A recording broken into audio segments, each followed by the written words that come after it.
E já estamos em direto. Lanço já aqui uma boa noite a quem nos vier a ouvir e assistir. Já sabem que tem uma caixa de chat, a qual podem escrever perguntas. Eu não garanto que estarei sempre atento àquilo que é escrito em tempo real, poderá demorar algum tempo. Vou espreitando, porque vou estar obviamente focado na conversa com o meu convidado de hoje. E sem mais demoras, vou passar aqui um genérico.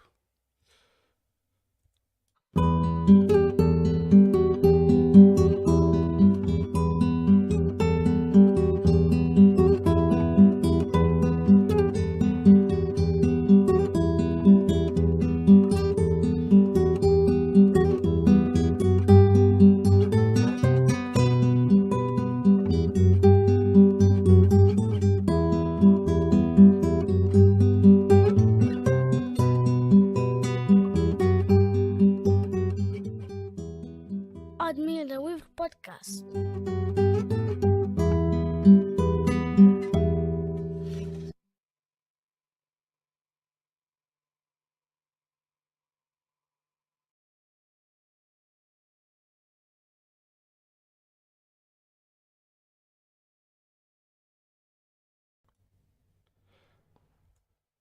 Muito boa noite.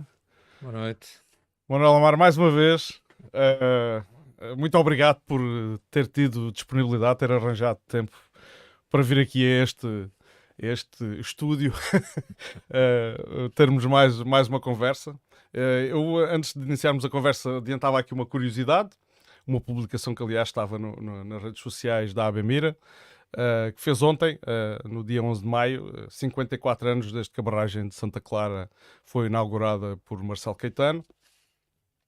E faz quase 2 anos, não faz hoje, porque foi a 29 de junho que nós tivemos aqui uma conversa, de 2021, e que cá estávamos por motivos, não digo idênticos, mas que tinham muita semelhança àquilo que hoje vamos aqui conversar.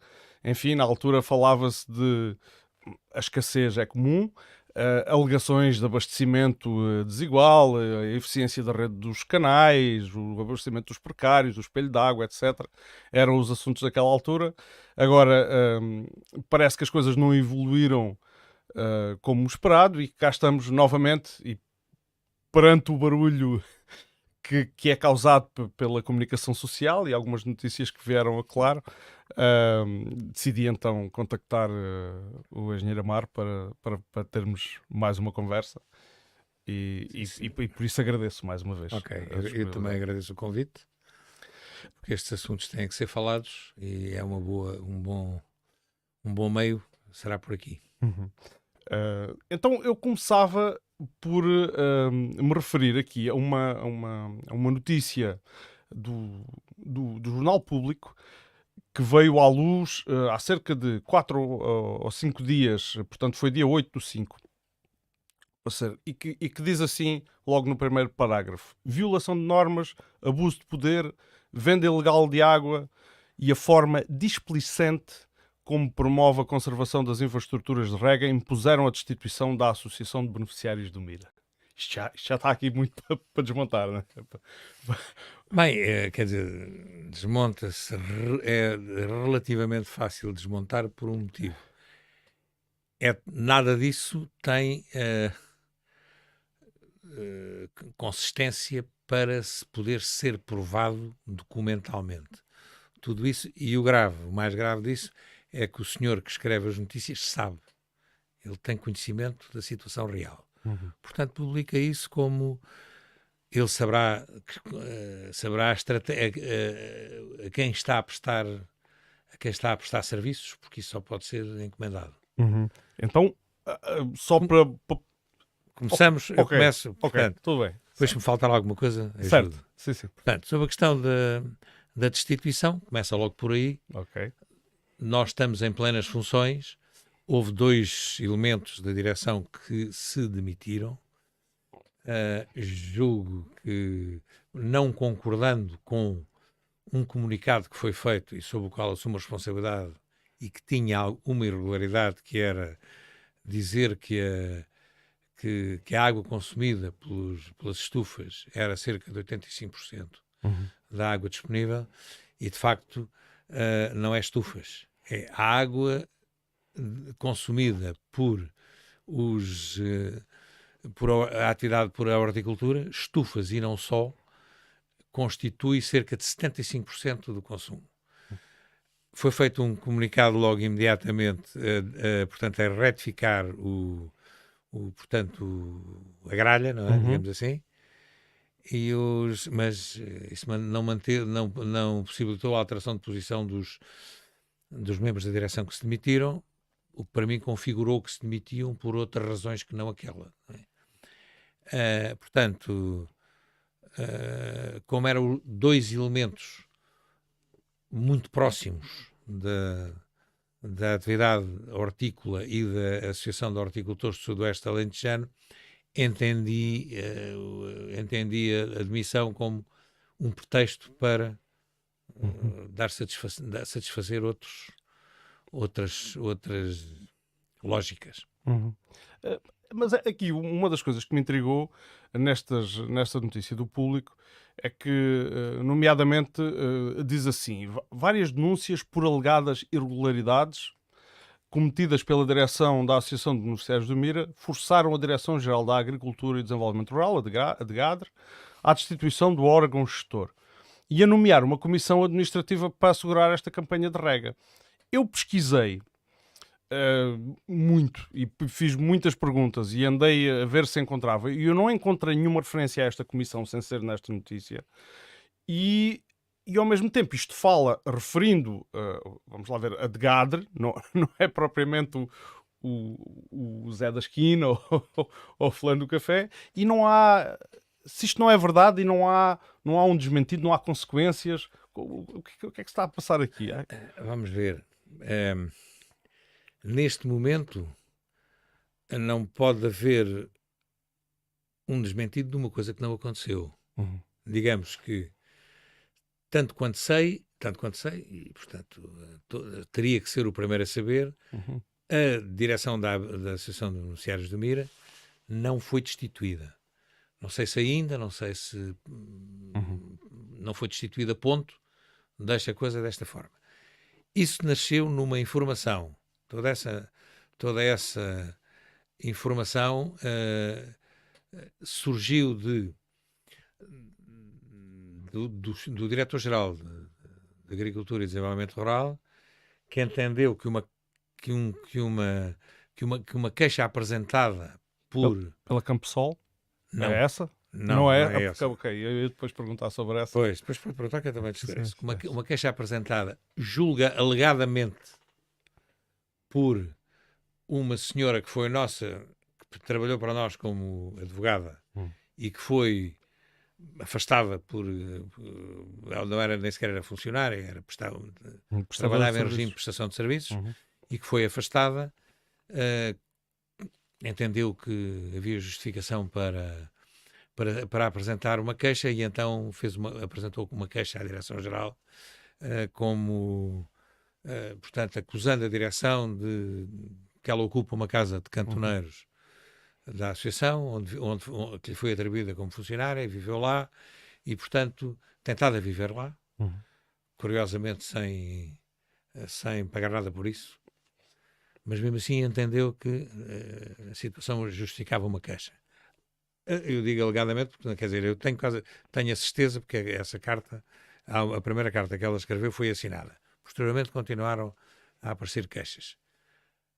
A questão mais grave é que o senhor Diretor-Geral entendeu, e a Direção-Geral entenderam não questionar a direção da ABMIRA e pura e simplesmente valorizar aquilo quase que um pouco mais é que uma carta anónima. Bom, isto acaba por também me parece que não é razoável, e portanto tem que haver outras razões que não se prendem naturalmente só com isto, mas foi aproveitado como pretexto.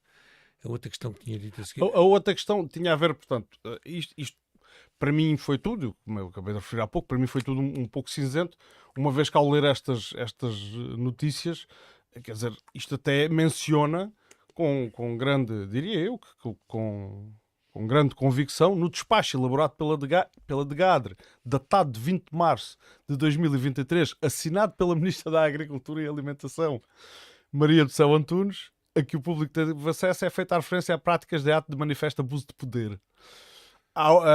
E depois, ao vedar a aferição da legalidade dos atos praticados e das deliberações tomadas, nomeadamente impedindo a consulta de processos e documentos administrativos. Vamos ver. Portanto, isso faz parte da mesma coisa. Portanto, a dita senhora pediu uma série de processos e foi colocado os nossos advogados foi colocada a questão de qual a legitimidade para haver consulta de processos. Aquilo demorou o tempo que teve que demorar. Portanto, foi feita uma consulta à Comissão dos dados, cada Comissão Administrativa. Agora falha-me o nome para a sigla, mas é a Comissão de Dados que avalia a proteção, que avalia no âmbito da proteção de dados a possibilidade de serem consultados documentos da administração pública. Foi feita a consulta, quando veio a decisão da Comissão, foram facultados os processos, portanto não sei, quer dizer, isto é mais do mesmo. Ok. E isto, porque, quer dizer, o facto de dizer datado de 20 de março de 2023, assinado pelo... Mas está bem, mas espera, não, o despacho não está assinado de despacho nenhum. Okay.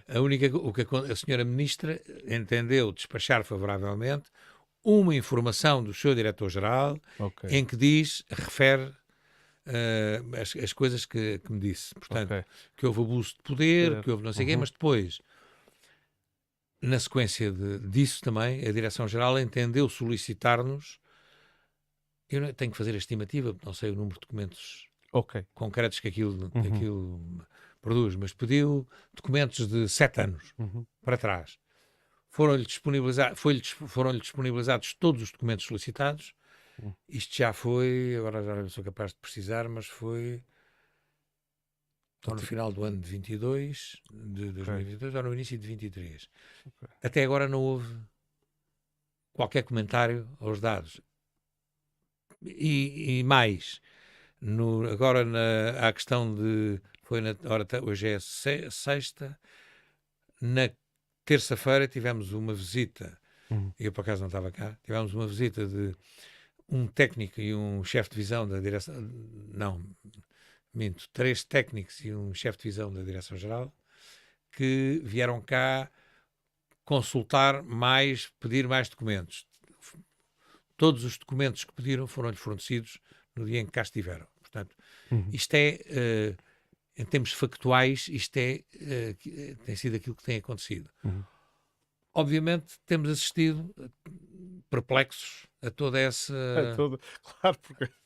essa... Mas isto é natural de quem leia estes artigos, estas publicações, que pelo menos a mim suscitou-me várias perguntas e ainda bem que tenho a hipótese de as colocar aqui, porque depois continua e aí vamos então à história onde refere a empresa Campesol.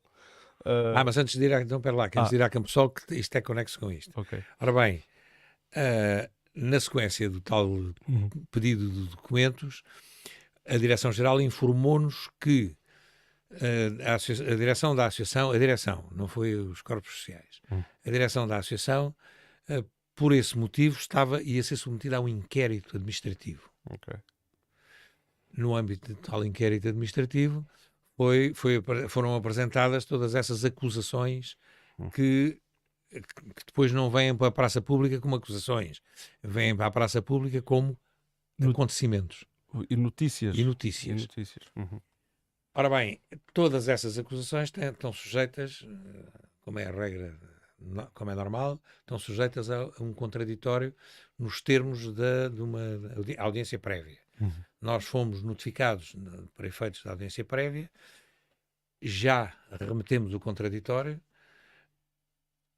e as testemunhas, e até agora fez-se silêncio e nada aconteceu. Portanto, este é realmente o ponto de situação. O ponto de situação. Mas aí não foi mencionada nunca nenhum pedido de exoneração, nenhuma destituição. Portanto, isto ainda só estamos em troca de informação, não é? Portanto, foram feitas acusações. tendentes como obviamente nós temos conhecimento do teor da informação do diretor-geral sobre o qual recaiu o despacho de concordância da senhora Ministra, temos conhecimento disso, e, portanto, obviamente, é normal que o inquérito administrativo tente encontrar justificação e provas das acusações que foram feitas. Nesse âmbito, os nossos advogados responderam como tinham que responder, portanto, enviaram o contraditório, questionaram ponto a ponto, e daí para cá, que já aconteceu agora as datas já é um bocado, mas foi há cerca de um mês, que já foram fornecidos todos esses elementos e nada se passou daí para cá. Ok. No caso, agora referindo-se sim a Camposol, diz assim que de entre os fundamentos que sustentam a decisão da DGADR, destaca-se uma providência cautelar de suspensão de eficácia de ato administrativo requerida pela empresa Camposol LDA, junto ao Tribunal Administrativo Fiscal de Beja, em agosto de 2022. Portanto, a empresa queixa-se de ter sido privada de fornecimento de água, decisão que diz violar as normas e que a ABM está vinculada, pronto, contrariando assim o regulamento. Ora bem, o que eu acho lamentável é que o senhor que escreve essa notícia deu-se ao trabalho de ir ver a providência cautelar, mas distraiu-se e não foi ver o resultado da providência cautelar, que foi rejeitada por o Tribunal Administrativo e Fiscal de Beja, mas pior do que isso. A ação, normalmente, penso que sabe que as providências cautelares são colocadas como uma ação quase prévia, para atalhar um procedimento. Depois tem que dar entrada uma ação de fundo. Certo. Já perderam também a ação de fundo. Portanto, okay. Obviamente que a Camposol, e por razões simples, é que a Camposol... A providência cautelar é uma medida cautelar. É uma medida cautelar. É para tentar impedir que aquele ato produza efeitos. Uma vez que está a decorrer uma ação de fundo em que vai ser analisada a razão, o que assiste a cada uma das partes. Portanto, nós fizemos o que tínhamos que fazer, contestámos e a razão, aquilo resume-se em duas palavras, quer dizer, a Camposol, que esteve presente na Assembleia Geral, em que foi decidido,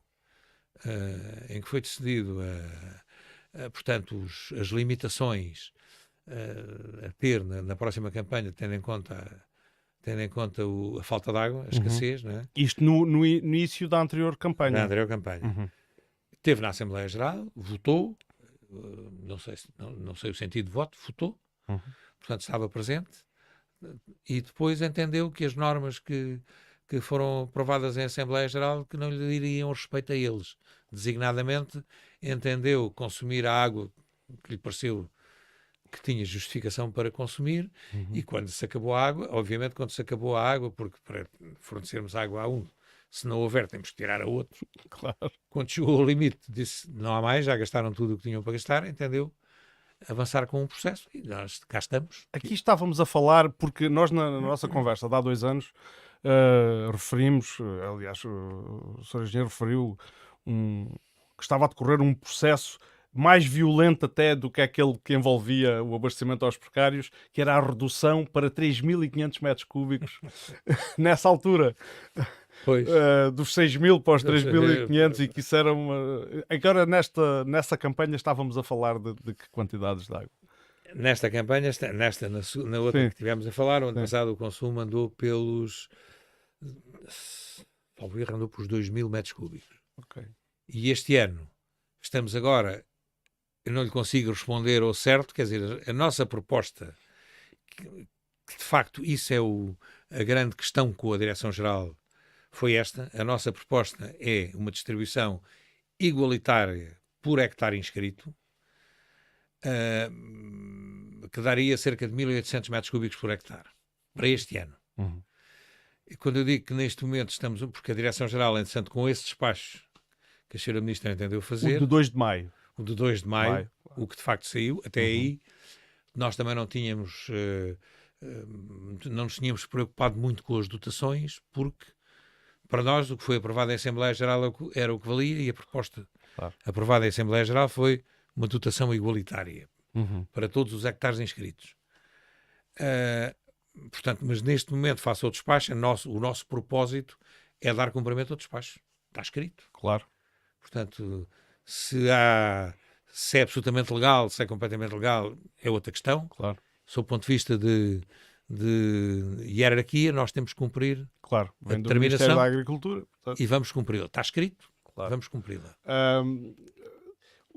Fala aqui, a Campsol fala aqui depois na história da venda dos direitos, dos terrenos que estão dentro do perímetro de rega, mas que não regam, e que depois que haveria então um negócio de água, de cedência de água, portanto, quem não precisava da água requisitava na mesma, aquela que teria direito por estar dentro do perímetro, mas como não precisava dela, depois vendia a um preço.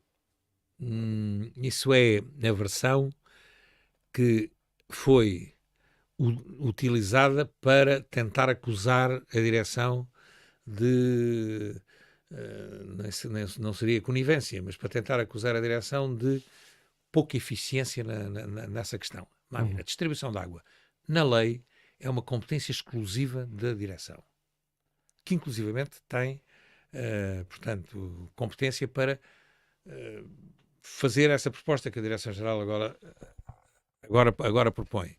Mas, portanto, agora perdi-me ligeiramente. Desculpa, portanto, eu passo a ler, se calhar o texto é mais, diz assim, a Campsol invoca em todos os fundamentos. Não, já sei. Era a questão da venda dos direitos. Sim, não houve, quer dizer, do nosso ponto de vista, não há venda de direitos porque nós, quer dizer, isso não é possível.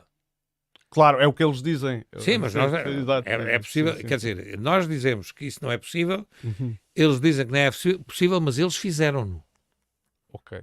E compraram. Eu acho que eles compraram e não é direitos.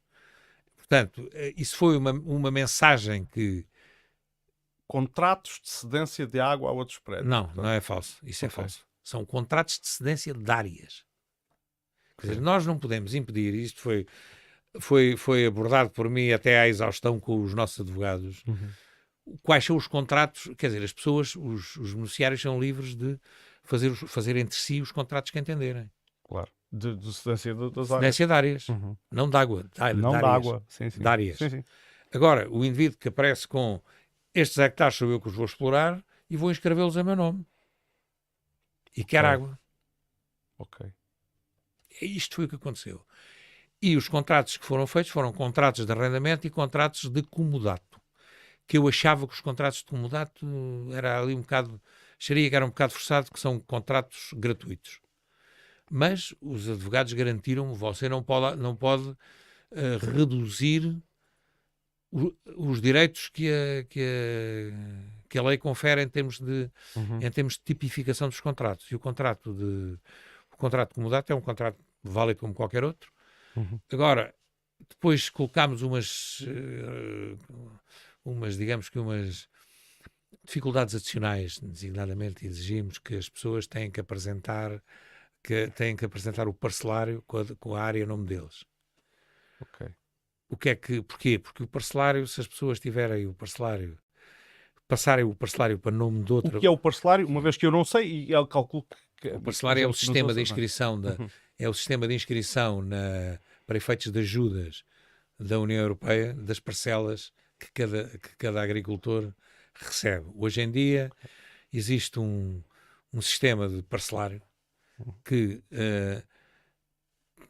portanto, inventariou a totalidade das parcelas do país e que depois nós, quando fazemos um contrato de arrendamento rural, por exemplo, é frequente aparecer o número das parcelas e a parcela número tal identificada com a área tal, no contrato tal. Portanto, contudo, se o dono da parcela ceder a parcela a alguém, perde o direito a ajudas, designadamente, acho que atualmente se chama o RPB, ou chamou-se agora no último, RPB, portanto, Regime de Pagamento de Base, que são as ajudas atribuídas pelo Ministério da Agricultura. Ok. Mas são fundos, São fundos europeus. do 2030, portanto, o PDR, através do PDR. Pois, foram fundos atribuídos através do... Agora, eu não estou muito tempo para mudar dentro disto, mas é basicamente isto. E agora, quando a pessoa, para nós o que era importante é, se a pessoa ceder as parcelas a alguém, quem adquire os direitos sobre os pagamentos os pagamentos é o novo detentor da parcela. É a pessoa a quem a parcela foi cedida. E, portanto, e o outro que acedeu, como digamos que o regime de pagamento base, ele tem o garantido, não tem que fazer nada. É por simplesmente porque tem que renovar a inscrição, salvo erro, em maio de cada ano, e fica com... Mas isto estão sempre a alterar as regras, portanto eu aqui não estou... Mas basicamente penso que sim, mas a ideia... acho que a ideia que pelo menos a que queremos extrair aqui passou. Entretanto, eu gostava só de responder aqui ao David Rosa, que é precisamente disso que estamos a falar. Portanto, porque ele faz uma pergunta: é verdade ou mentira se a direção da ABMIRA sabia da venda paralela da água como notícia ao Jornal Público? Saberia, mas não como notícia ao Jornal Público, não é? É isso mesmo. Portanto, sabíamos que, obviamente, até porque a pessoa que adquiria o direito à parcela por arrendamento ou comodato ia inscrever, ou melhor, a área já havia sido inscrita, era um bocado, é a mesma coisa, a área já havia sido inscrita pela outra pessoa e agora arrendou a parcela, como a parcela está inscrita para efeitos de rega. Quem exibe o contrato de arrendamento ou o contrato de comodato é quem teve direito. Outra das coisas que me... Não sei se o interrompi agora. Não. Outra das coisas que me suscitou também curiosidade foi o facto de as câmaras de Algesur e de Odmira se terem pronunciado, e quem lê a declaração conjunta feita por as duas câmaras, portanto, fica com a sensação que, de facto, há um litígio entre a ABMIRA e o Ministério, e estas, pelo menos, aparentam tomar uma posição apaziguadora. Por aquilo que li, pelo teor daquilo que li, uma vez que dizem que não é... Portanto, que o facto de haver um conflito e de haver a hipótese, lá está, referindo a tal comissão, substituição da direção por uma comissão, que isso não ajudaria nada. E referem numa data de investimentos, e eu passo a ler para ser mais preciso, retirado deste documento. Um primeiro compromisso assenta na realização de um conjunto de ações e investimentos visando uma melhor e mais robusta gestão da água proveniente da Albufeira de Santa Clara, nomeadamente implementar um modelo de gestão que permita repor a barragem num prazo de 5 anos à cota 116. Isto envolve a ABMIRA? Pelo menos nós estivemos nessa... Eu estive nessa reunião.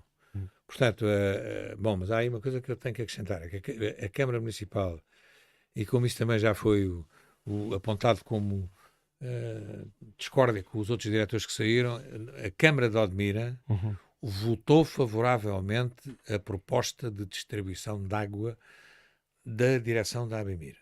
Okay. Portanto, não só apaziguadora. A Câmara de Odmira tomou o partido, ou melhor, na Assembleia Geral que houve, votou, não vou... Claro, pronto, a intenção de voto foi essa. A intenção de voto foi esta e a Câmara votou, e quem esteve presente foi o Sr. Presidente da Câmara.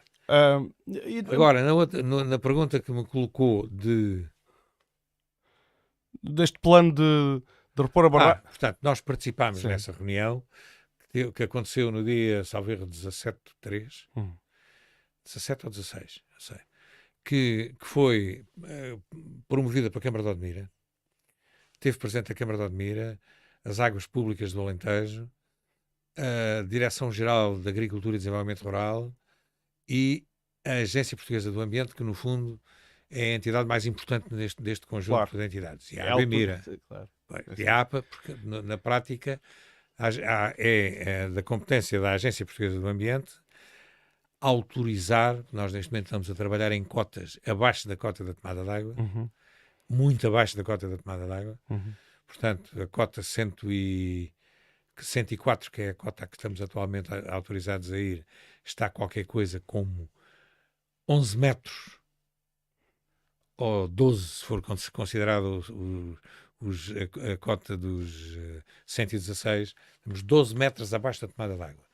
12 metros em termos de danos hidrológicos são 2 para 3 anos a chover e a meter água na Albufeira sem consumo. Como é que... Eu tenho várias perguntas, uma delas, porquê a cota 104? E o que é que garante que à cota 104 exista na barragem o volume de água, os 176 milhões, 172 ou 172 milhões de por aí, metros sim. cúbicos? Já foi feito o estudo batimétrico? O que é que... Repara, Como é que se decidiu a cota 104? Com base no quê? É a minha pergunta. com base, não fomos nós que definimos a cota 104. Portanto, a cota, nós limitámos a partir de... O que definiu a primeira cota foi a capacidade, foi o limite, o nível máximo de exploração, foi o limite da estação elevatória que foi montada em 97, Ok. ou 96, que é a cota 109,70. Uhum. Portanto, e depois, a coisa que não houve nenhum estudo, não houve nenhum estudo de fundo que permita dizer com segurança podemos ir à cota. Portanto, Ok. e isto foi este número, portanto, apareceu de onde? apareceu daqui, quer dizer, nós fomos até à cota 109,70, que era a capacidade máxima Sim. de elevação da estação elevatória, Ok. porque já não dava mais, e portanto, e a partir dali começou-se a descer. É claro que começou-se a descer porque uma coisa que era para ter um caráter extraordinário, que era trabalhar com o volume morto, passou a ser uma questão de rotina e passou a trabalhar-se a partir do volume morto. Sim, foi-se baixando. Pronto, mas eu tinha esta questão porque, de facto... Até onde, portanto, no fundo a questão pode-se pôr de outra forma. Enfim, se me permite, é dizer assim, até onde é que podemos ir com segurança de que a barragem recupera? Penso que já passámos este ponto. Ok. Ou seja, do meu ponto de vista, e daí também as discussões o conflito que se gerou, porque eu permito-me ter a opinião de trabalho de 30 anos de dizer que racionalmente isto não faz sentido, estamos a trabalhar a estas cotas. E isso foi exatamente o que me transmitiu, e agora estou puxado de memória, por acaso não é esse o clipe que eu tinha ali para mostrar, da nossa conversa de há quase 2 anos, quando eu questionei sobre uma declaração de Luís Mesquita Dias em relação até o quão fundo, não é? Se pode ir. Se pode ir, e em que ele achava que se deveria ir mais fundo, porque havia lá muita água e que era preciso explorar, e na altura o engenheiro Amar disse que era contra isso. Portanto, Sim. Quem quiser ver isso pode ir à Pois. nossa última conversa. Que E sou contra porque acho que tem que ser encontrado Uhum. uma cota que se diga isto é o que é que, portanto, mesmo no primeiro enchimento, a Albufeira de Santa Clara encheu em 3 anos. Uhum. No primeiro enchimento, não tinha era consumo. Claro. E foram anos, nessa altura foram anos com precipitações muito significativas e muito interessantes, quer dizer, que isto, tudo tem a ver com isto, não é? Tudo tem a ver com a frequência da ocorrência de danos com precipitações que metam água nas albufeiras. E, portanto, partindo desta lógica dos 3 anos, daí, por exemplo, eu também nessa reunião, eu disse que achava que esse propósito era um propósito muito, muito, muito lógico e bom, mas que não, quer dizer, não é possível, ou então há um dilúvio num ano qualquer. Claro, como houve, se calhar, já falámos disso em 97. Em 97. Em 97, no inverno, outono e inverno de 97. Pronto, pode acontecer uma coisa Sim, dessas pode e, acontecer. e nessa altura, mas isso é uma coisa de caráter excepcional e eu acho que é muito perigoso assentar a gestão de uma coisa como uma Albufeira em episódios que podem, cuja probabilidade de ocorrência vem cá para baixo. Claro. Ah, quando se antigamente, eu quando digo antigamente não é assim há tanto tempo, mas se calhar na cronologia da evolução aqui dos acontecimentos é já há bastante tempo. No tempo dos 6.000 metros cúbicos, portanto, não é? Depois se passou para os 3.500 e agora está entre os 1.000 e os 1.800, não foi o que disse? Como é que as empresas reagem a isto? Ou seja, como é que as empresas que consumiam 6.000 metros cúbicos conseguem agora lidar com os 1.800? Com os novos números. Com os novos números. Sim. Olha, a minha ideia é que há de tudo. Há empresas que fizeram grandes investimentos em novos sistemas de rega, em novos modelos de funcionamento que lhe permitem, com muito menos água, fazer o mesmo que faziam, ou quase, não é? O mesmo não fazem. Mas aumentar muito a eficiência. Há de tudo. Há empresas que aumentaram muitíssimo a eficiência, há outras que ficaram na mesma e há outras que reduziram, que perderam a eficiência. Portanto, há tudo. Perder a eficiência. Basta, ou melhor, para não ser, não direi que perderam a eficiência, mas que não modificaram os sistemas de rega. Isto para ter uma noção, o sistema de rega que permite uma maior economia de água é a gota a gota. E portanto, quando vir um canhão a regar, que se chama o canhão de rega, esse é o dos sistemas menos eficientes que há. Claro. O pivô é mais eficiente, mas não é aplicável para todas as culturas. E eu ainda vejo de vez em quando canhões a trabalhar. Mas... Portanto, eu se calhar agora passo o clipe, porque de facto eu sempre me pareceu, e nunca nesta história, obviamente que não tenho interesse qualquer em tomar partido, embora na altura recebi alguns comentários que estaria a ser muito simpático e muito favorável aqui ao agronegócio e estas coisas todas, pelas conversas que tinha aqui, cujo objetivo era procurar a informação e não fazer ataques. Sim. Mas a ideia com que fiquei foi precisamente que a direção da ABMIRA às vezes era dura mesmo com aqueles consumidores mais sedentos e por isso vou passar o clipe onde aparece o engenheiro Mar a falar na nossa última conversa.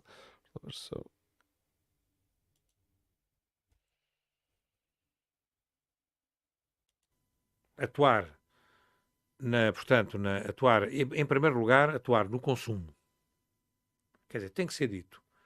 Os empresários, a água que o senhor tem é esta. Tem que fazer a gestão da sua propriedade. Certo. Isto é... Sim, claro. É o que há.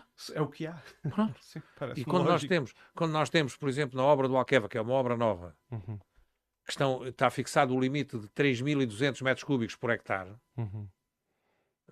dizem-me logo, está bem, mas eles fazem olival, e vocês aqui têm que arranjar culturas que alternem. Não têm que fazer tudo com culturas que gastem 7.000 metros cúbicos. Claro.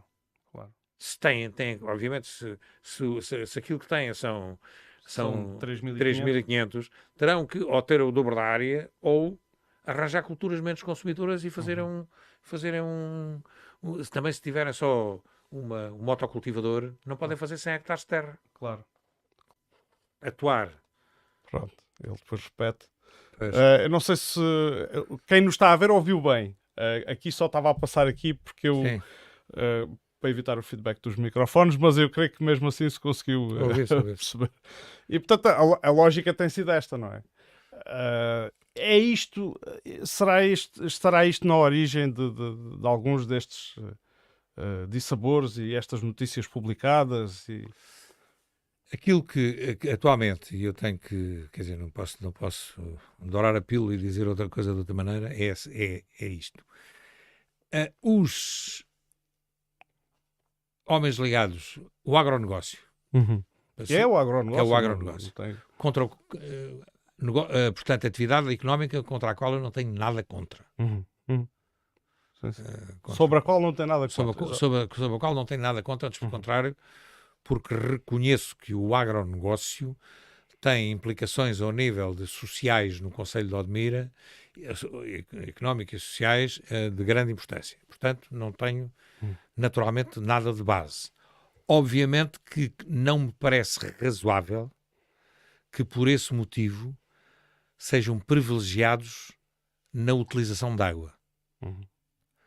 Hectares beneficiados são hectares beneficiados, taxas são taxas, e, portanto, quem paga o mesmo, pelo mesmo tem que ter, pela mesma coisa, tem que ter o mesmo direito. E isto não é uma posição que não foi, que é a posição da Assembleia Geral da ABMIRA e que é frontalmente entra frontalmente em oposição com a Direção-Geral. A Direção-Geral entende que quem mais contribui para o PIB, com exportações, e que tem que ter um tratamento preferencial na distribuição de água. Força. E, portanto, aqui depois, obviamente, isto não foi assumido desta forma. Mas foi assumido de outra que vai dar o mesmo efeito. Eu ia à linguagem do despacho, utilizada no despacho, que estabelece medidas que visam assegurar a segurança hídrica do aproveitamento hidroagrícola do Mira. Isto como título, não é? Isto como título. Então, está a entender, bom, então o que se estava a fazer não assegurava a segurança do aproveitamento, e isto aqui com este despacho é garantido que esteja basicamente assegurado. A mensagem que se tenta passar é essa. E como já disse, nós vamos cumprir o despacho, mesmo que, em determinadas circunstâncias, mesmo aqueles que alegadamente se tentou favorecer, fiquem prejudicados. Por exemplo, uma das formas que se utilizou para criar condições mais favoráveis de fornecimento de água ao agronegócio tem a ver com a classificação como cultura permanente ou cultura temporária. E obviamente que se classificar como permanente culturas que sejam, vou dar o exemplo mais, se forem pequenos frutos cultivados em vaso, são consideradas uma cultura permanente. Ok. Se for um prado permanente, que pelo seu nome é uma cultura permanente, uma cultura permanente, que pelo menos está há 6 ou 7 anos no terreno, não é considerado uma cultura permanente. Isto depois vai ter implicações ao nível da dotação a atribuir. Claro. Que é outro quebra-cabeças. Mas isso ficou esclarecido com este despacho? Portanto, aqui no ponto 7 do despacho, diz para efeitos da aplicação do presente despacho e sem prejuízo de melhor apreciação na análise de cada investimento per si, consideram-se culturas permanentes as seguintes: alfarroba, ameixa, amêndoa, amora, enfim, pronto, tem uma framboesa, ginja, goji, groselha, maracujá, maçã, por aí fora. Pronto. E a mim, um leigo que lê isto, pensa, bom, ao menos definiram aqui bem o que é e o que não é.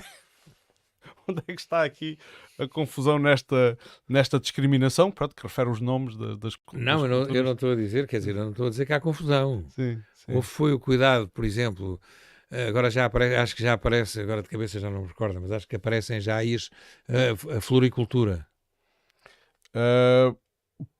Por acaso... Na última versão do despacho acho que aparece. Ok, esta pode então não ser a última versão. Não sei. Pode então não ser a última versão. A questão, por exemplo, das relvas, não é? Como é que isto é considerado? Se é permanente? Não é permanente. As relvas são culturas temporárias e mais, tendo em conta o consumo estratosférico que têm, por simplesmente nós não queremos ter que fornecer água para essa atividade económica. Pronto, então voltando à pergunta anterior, e porque falámos das eficiências, eu perguntei como é que agora as empresas lidavam com menos de metade, muito menos de metade da água que lhe era atribuída há algum tempo, e eu já respondemos que havia umas que tinham melhorado a sua eficiência, outras nem por isso, e outras até tinham piorado. Mas elas continuam a operar. Onde é que vão buscar a diferença da água? Aquelas, por exemplo, que não melhoraram a sua eficiência. Houve algumas que foi com as transferências, com as áreas, com as cedências de áreas. Ok.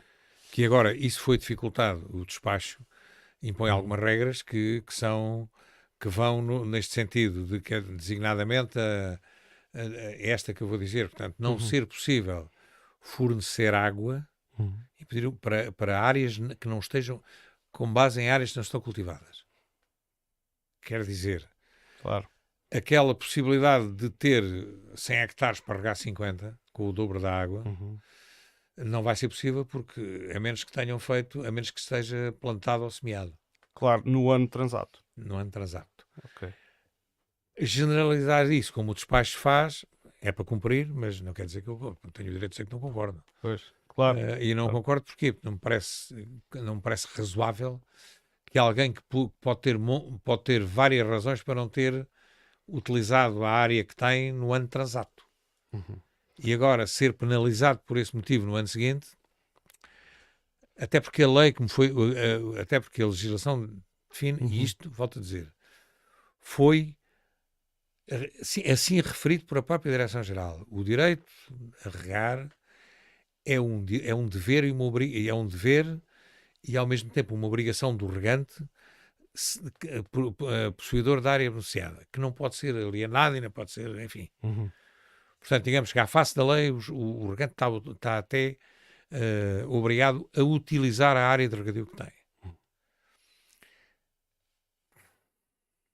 Agora é o que temos, é isto, assim. Ok. Eu vou recuar agora um pouco no tempo. Até 2019, mais concretamente. Onde em 2019 houve um encontro do regadio. Eu creio que foi realizado ali no Zemar. Mas, pelo menos o filme que vi pareceu umas instalações do Zemar. E onde estava a senhora ministra, portanto a mesma ministra que temos Na hoje. altura, não sei, acho que ainda não era ministra. Era governo.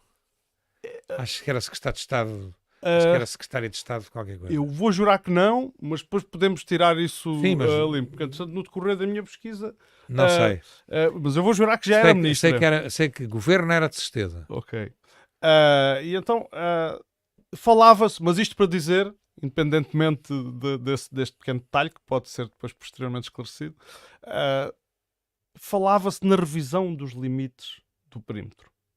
E tinha-se isto... porque ouvi de várias intervenções que depois alguém fez uns clipezinhos e meteu no YouTube, e depois li as conclusões também, que era um dos desígnios, foi um dos desígnios, uma das coisas...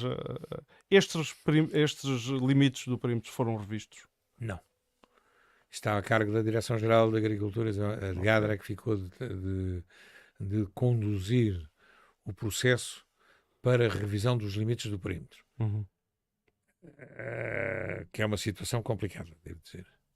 Porque isto na altura, a fundamentação, por aquilo que consegui apurar, tinha a ver com, uma vez que o perímetro de rega foi construído com uma determinada realidade, num determinado contexto tecnológico, inclusivamente, não faria agora sentido, portanto era a tal distribuição por gravidade, não faria agora sentido, se calhar algumas das áreas não fariam sentido regar, e fariam sentido regar outras que na altura não puderam ser abrangidas. Sim, e quer dizer, até é um bocadinho mais... Sim, então... Enfim, tem uma abordagem um bocadinho diferente, que é esta. Portanto, a área que foi integrada no aproveitamento hidroagrícola era aquela suscetível de ser irrigada por gravidade,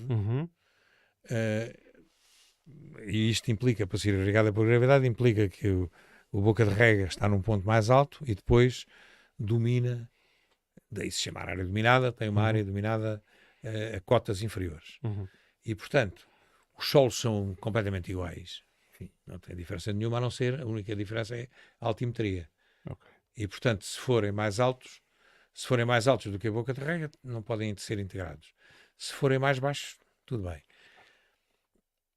isto coloca, e portanto, isto definiu cartograficamente, definiu um perímetro, daí se chama perímetro de rega, não é? Uhum. Que hoje em dia não tem qualquer sentido, uma vez que que a irrigação já não se faz por gravidade, Uhum. faz por pressão, Então, compressão, e ao introduzir a pressão nesta equação, o que é que acontece? A altimetria passou a ser secundário, o que interessa é... claro.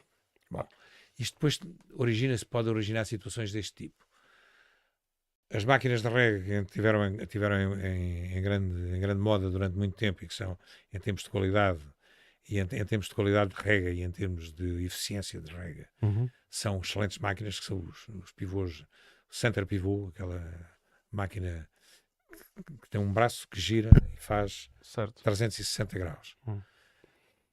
Enfim, ou menos 180, mas faz o princípio. São é aquelas rega. que desenham, Sim, quando na vista aérea nós conseguimos ver aqueles é isso círculos mesmo, ou é isso semicírculos. mesmo. Uhum. Como essas máquinas entraram na moda e permitem uma rega de qualidade, agora imagino que é. Dificilmente a gente consegue encontrar a área geográfica do pivô portanto, com uma área dominada por gravidade. Claro. Sim. Que aqui deixa um bocado de fora ali. Sim, claro. Sim. Não é uma forma geométrica perfeita. Pronto, a Claro. proposta que nós fizemos não foi Claro. tão ambiciosa como essa da revisão dos limites, foi dizer aquilo que atualmente é irrigado em termos geométricos, que seja considerado os limites do perímetro. Essas áreas, pelo menos, têm que ser consideradas. Não querem ir por aí, querem fazer não sei bem o quê, porque isto depois envolve qualquer outra coisa que se tente fazer, tem que se obter a anuência dos proprietários. Uhum. Porque, repare, o perímetro de rega está associado a uma coisa muito importante em termos de valorização do ativo, que é esta. Está excluído de alguma forma, não é bem verdade, não é 100%, mas as limitações impostas por o Parque Natural do Sudoeste Alentejano são muito ligeiras na área do perímetro de rega do Mira. E são completamente draconianas Pesadas, sim. nas áreas fora do perímetro. Portanto, como é evidente, ninguém quer a sua área excluída do perímetro, mas não seja por esse motivo. Claro. Claro. E, portanto, quando se fala em exclusão... Mais que não seja por esse motivo, mas pode haver outros, não é? Pode De haver repente, outros. eu tenho uma área que pertence ao perímetro e, portanto, que eu uso para tal e ela de repente deixa de fazer. Andei a pagar taxas durante 50 anos e agora... Pois, e agora? Sim. E agora deixei de ter quaisquer direitos. Ok. E, portanto, obviamente que isto são questões colaterais, mas que têm que ser tidas em conta e que implicam compensações, ou há o consenso entre os proprietários, porque, obviamente, entrar todos querem. Claro. Sair, ninguém quer. Ninguém quer. Claro. E, portanto, se quer arranjar áreas porque a ideia inicial é que iriam fazer permutas. E eu sempre... Uma realocação de... Sim, eu sempre disse vocês não... Quer dizer, isto no recato das alcatifas, isto é possível. No campo isto não dá, isto é impossível. Ou arranjam dinheiro para pagar a quem se sinta lesado, ou isto nunca mais vai a lado nenhum. E, portanto, isto é tanto mais... Isto já lá vão...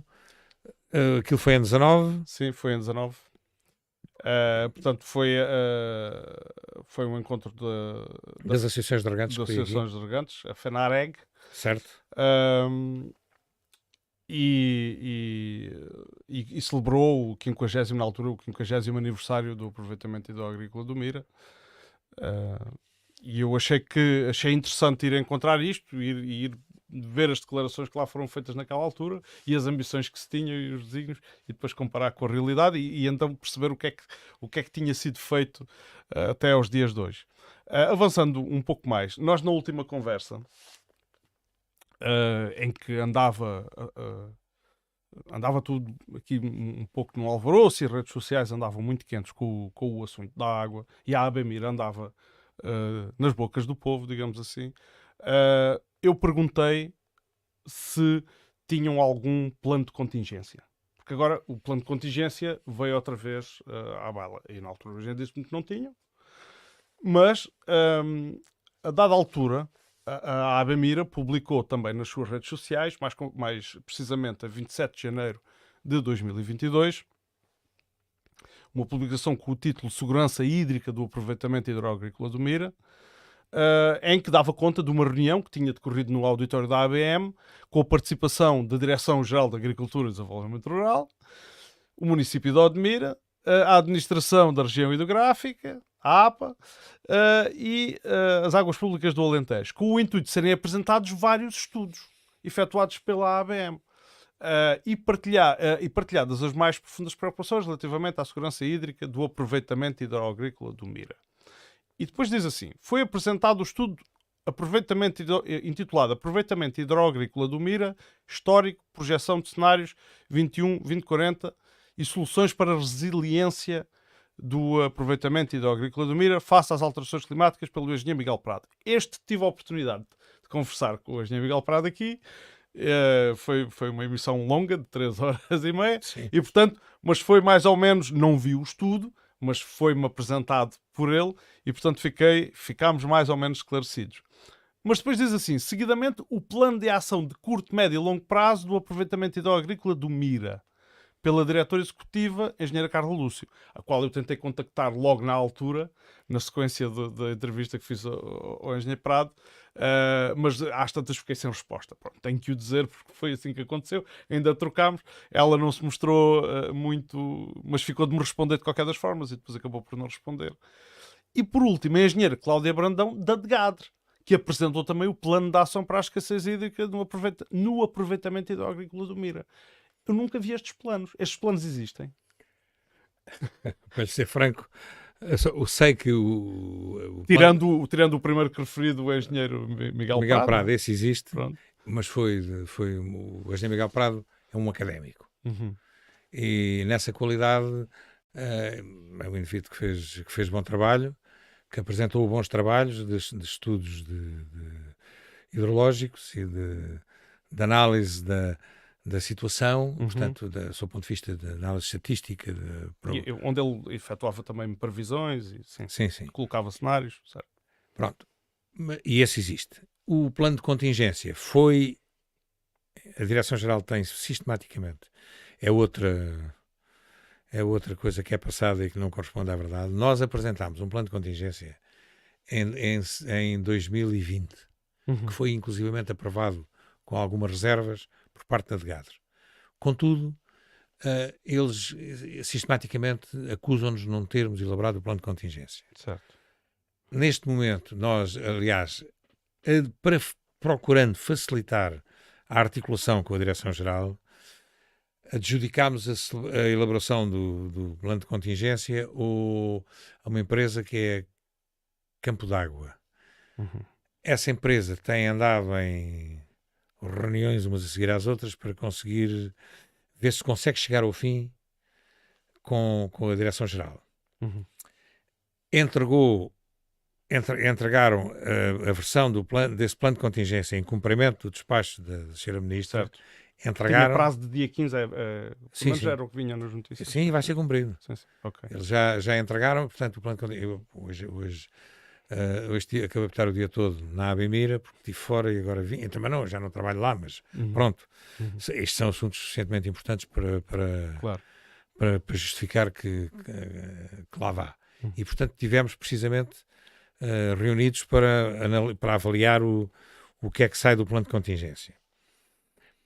Porque a Direção-Geral, no fundo, não quer ser a Direção-Geral, isto gira tudo à volta da mesma coisa. Não quer, a Direção-Geral quer que sejamos nós a fixar, e daí o pomo da discórdia, dotações por cultura. Ok. Bom. Mas discriminadamente ou equitativamente? Sim, discriminadamente. Okay. Sem ser equitativamente. A nossa proposta aprovada em Assembleia, a proposta da Assembleia Geral do Mira é distribuição igualitária, equitativa e igualitária para todas as áreas inscritas. A proposta da Direção-Geral é que, e é daí que batem na questão do plano de contingência, tem que ser feito um plano de contingência que determine dotações por cultura. Isto vai contra aquilo que a Assembleia Geral decidiu. Tem que ter uma base científica. obviamente. Não é? Obviamente. Pelo menos é assim. Sim, e obviamente que não tem base científica. A base científica é que a cultura que aqueles desenvolvem é uma cultura com mais-valias superiores à do outro, o que, pelo menos a mim, parece-me que não é justificação para Ok. estabelecer diferenciação. A Direção-Geral entende Não que são sim. razões biológicas. Não são nada, não tem nada a ver com biológicas. Bom, obviamente depois, por exemplo, a framboesa é uma cultura altamente consumidora. Uhum. Os mirtilos, nem tanto. Pronto, portanto, não são razões de natureza. Uhum. Mas, entretanto, nós, em cumprimento do despacho, demos indicações ao consultor, tem que acabar o plano de contingência, mas aquilo tem ali algumas armadilhas, porque diz que nós temos que garantir a aprovação do plano de contingência. Ora, a aprovação do plano de contingência é aprovado pela Direção-Geral. Nós temos posto o consultor a articular diretamente com a Direção-Geral. Uhum. Porque já tivemos problemas complicados por esse facto, por não ser possível. Outra acusação que ainda não falámos aqui, que nos foi feita de que não sei se depois vai entrar a seguir com isso. Posso não entrar, mas se há assunto... Não, é a questão dos investimentos, a questão dos projetos para promover os investimentos dos famosos 30 milhões. Sim, tenho aqui. Então, isso, pronto, não, isso, falamos claro a seguir. que temos que falar, até porque isto é mencionado também, por exemplo, por as câmaras. Portanto, sim, as câmaras, obviamente. E isto para estabelecer um paralelo também com uma ligação com a nossa conversa prévia de há 2 anos, em que já falávamos disto também, na carência de investimentos que havia. Portanto, este aproveitamento, portanto, a senhora Ministra entendeu determinar a abertura de um aviso do PDR com uma dotação de 30 milhões. Nós, quer dizer, eu trabalho na Associação do Mira desde 1990, trabalhei na Associação entre 90 e 2000. E atenção, que eu, quando vim para a Associação do Mira, porque a obra tinha estado sujeita à gestão pública. Uhum. E o objetivo da entrega à Associação foi conseguir gerir a obra de uma forma eficaz, porque, de facto, chegou a uma situação calamitosa de quase colapso. Vários elementos da obra. E integrei, nessa altura, uma comissão administrativa, integrei uma comissão administrativa, fiz parte por aqui para a obra do Mira e para a obra de Campilhas e Alçado. E consegui, mas o objetivo era promover a realização de eleições. E consegui fazê-lo em Alvalade, até foi mais depressa. Mas aqui, a obra foi entregue no dia 9 de janeiro de 91, portanto, durante o ano de 90 preparou-se a entrega da obra, promoveram-se eleições e foi entregue a gestão da obra, foi entregue à Associação do Mira. Agora, portanto, isto foi a propósito... Dos 30 milhões. Portanto, dos 30 milhões. Ora bem, milhões. isto nessa altura implicou vultuosos investimentos na recuperação da obra, candidaturas apresentadas por nós, e eu falei nisso porque, assim, o nosso trabalho sempre foi promover a elaboração de projetos. Nunca fomos nós que fizemos os projetos diretamente. Adjudicávamos a celebração dos projetos em empresas do ramo e portanto, depois executava, e depois adjudicávamos as obras por concurso público. Enfim, by the book. Sim, by the book, ok. Sim. Como tinha que ser feito. E esse foi o nosso trabalho só passámos a não ser capazes de fazer isso. Agora, nos primeiros 30 anos correu tudo bem, mas agora, nestes últimos tempos, deixámos de ter capacidade para promover a celebração de concursos, e quer para a execução de projetos, quer para a execução das obras. Acrescento que, portanto, apareceu a tal medida dos 30 milhões e os projetos que nós Isto funciona assim. Nós mandamos os projetos que nós têm que ser sujeitos a parecer favorável da DGADR. Como comecei a detectar desarticulação e dificuldades, portanto, passámos a solicitar aos consultores: olha, nós pagamos o projeto, mas vocês, se não se importam, articulam diretamente com a Direção-Geral e aquilo que está escrito. E aquilo que a Direção-Geral determinar é aquilo que vocês fazem. Mesmo assim, não consegui que se entendessem. Ok. E, portanto, obviamente que dos projetos todos que pretendíamos fazer, não sou capaz de precisar, mas só uma pequena parte é que foi possível submeter porque os projetos foram aprovados. Mas a maioria e os mais importantes não foram. Eu tenho aqui, entretanto, tenho alguém que confirmou que em 2019 a ministra já era a atual. Era Já a dá- quarta. Os Juntos pelo Sudoeste fizeram aqui um comentário em que dizem que em 2019 os regantes propunham a criação de certificação de explorações de regadio sustentável que incorporassem na sua atividade a proteção dos recursos hídricos, a conservação do solo, o contributo para a biodiversidade, habitats e espécies e a melhoria da sustentabilidade carbónica. E depois abre aspas e diz: com os desafios das alterações climáticas e com os compromissos ambientais que nos propomos, o planeamento tem cada vez mais um papel preponderante, sendo fundamental pensar a longo prazo, conclui José Núncio, presidente da FENAREG.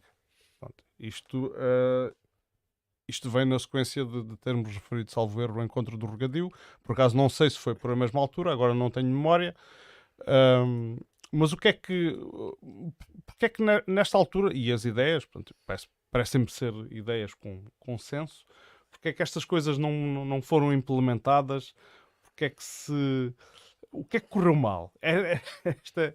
Não, eu acho que não correu nada mal, quer dizer, essas ideias são ideias de coisas que socialmente aceitáveis e, portanto, não lhe quero chamar populistas, mas fáceis de entrar no ouvido das pessoas, mas que depois não têm não colam com a realidade. Quer dizer, o Zé Núncio da FENARREG disse isso, mas ele trabalha na Associação do Val de Sorraia. Ok. Não trabalha na Associação do Mira e não sei se ele se desenvolveu algumas iniciativas desse tipo no Val de Sorraia. Eu não estou a querer dizer que não concordo com aquilo que é dito. Concordo. Agora, não consigo de concordar até passar a uma situação pragmática que permita dizer: para atingir este objetivo fez isto. Isso acho que não foi feito nada. Ok. Aqui, o Marley Vila pergunta: ficámos sem perceber se o novo plano de contingência elaborado pela ABM, portanto não é elaborado pela ABM, é elaborado por uma empresa a quem foi adjudicado, vai contar com dotações diferenciadas por cultura. Ou seja, a ABM vai ceder à pressão da DGADR ou mantém a sua ideologia da distribuição igualitária? Não, vai ter que ceder à pressão da DGADR, vai ter que ceder ao despacho da ministra. Claro. Vai ceder. Portanto, não se trata de ceder a uma pressão, trata-se de cumprir o que está no despacho. Sem prejuízo de, se daí resultarem prejuízos para beneficiários, cabe-lhe a eles reivindicarem os seus direitos em sede própria. Claro. Portanto, aqui é mesmo uma questão de hierarquia. Agora, fazendo aqui um bocadinho de scroll para trás, Marley Vila tinha aqui uma pergunta que por acaso não sei se chegámos a respondê-la ou não. Como vai a ABM conseguir controlar as áreas efetivas plantadas e a consumir água? Uma empresa que tenha inscrito 100 hectares, mas que apenas regue 70, não vai poder regar o equivalente a essa diferença, portanto, dos 30 hectares. Eu não me lembro se... Não.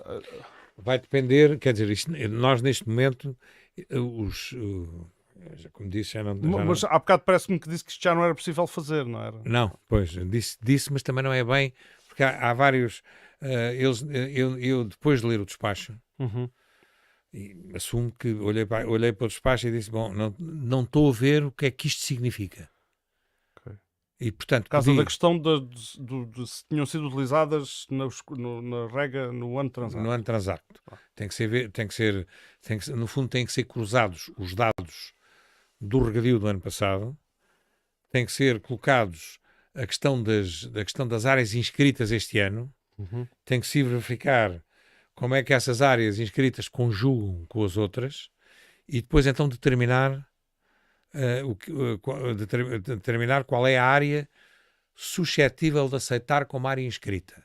Porque isso é uma variável extremamente importante, porque continua a ser essa variável que define qual é o quantitativo total de água por hectare. Quantitativo na perspectiva de igualdade para tudo. Depois, terão que ser aplicadas as outras variáveis, isto é, este senhor portanto, tem a cultura tal que tem direito a tanto por hectare. Depois ainda há outra coisa que é o plano de contingência e determina, nós neste momento estamos na terceira fase. Isso quer dizer que tem que haver um corte de 70% da dotação, que é o que determina, penso eu que não estou a... Porque isto entrou há bocado, o plano de contingência tem que estar entregue até dia 15. Sim. Já agora faço-lhe a pergunta, será possível ter acesso a esse plano Com certeza. no futuro próximo? Ele ido na maior parte das minhas questões. Falámos já, fazendo aqui um apanhado, falámos de muitas das informações que foram veiculadas por o Jornal Público. O Juntos pelo Sudoeste, sei que também, penso que foi no Atual que li, o jornal ao qual fizeram declarações dizendo que o Ministério queria privilegiar os maiores consumidores. Agora, em termos de... Qual é a sua opinião? Acha que isto vai ser o resultado prático desta história toda? Assim, resumindo isto Objetivamente, eu não posso dizer que o objetivo é favorecer os maiores consumidores. Eu diria que, objetivamente, é beneficiar os detentores de explorações que trazem mais valias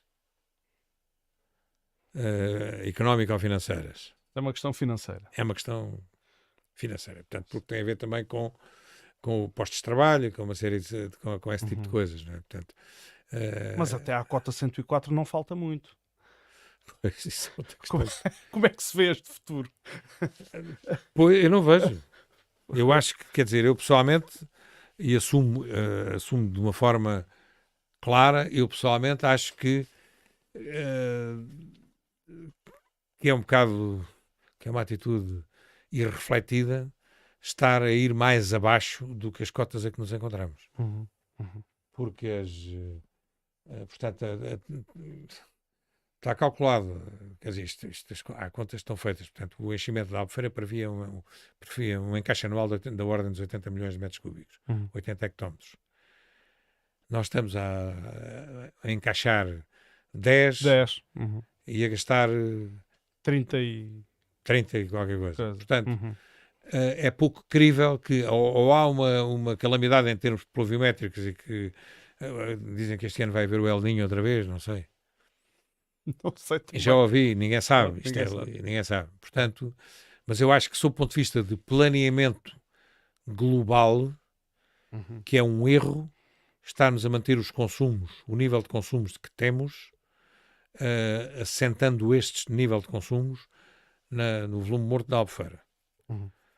Mas, e portanto, repare, um destes investimentos que está previsto, a construção de uma jangada, vai ser uma jangada construída para captar até à cota 90, o que está lá.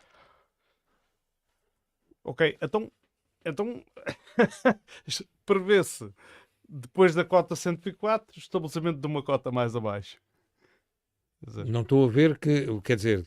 Ou para na cota 104 e a agricultura tem que parar. Entre a cota 104 e a cota 102 está na tal reunião que houve, ficou assente que era exclusivo para abastecimento Abastecimento das populações. das populações. Sim, sim. Ah, não sei, quer dizer, agora Ok. Agora não dá. Pronto, seria estarmos a. é especular, é Era especular. especular. Portanto, isso vai depender claramente da posição da Agência Portuguesa do Ambiente, se autorizarem que se deixe mais ou não, não é? Uhum. E que nessa altura tem a obrigação de ponderar todas as variáveis em jogo, designadamente os custos sociais pronto, ponderar Uhum. todos os prós e contras. Se conseguisse, se conseguisse colocar, por exemplo, na pele das pessoas, nomeadamente grupos como os Juntos pelo Sudoeste, que parece-me que têm uma intervenção bastante estruturada e com os pés assente na terra. Portanto, isto é a minha opinião sobre aquela associação.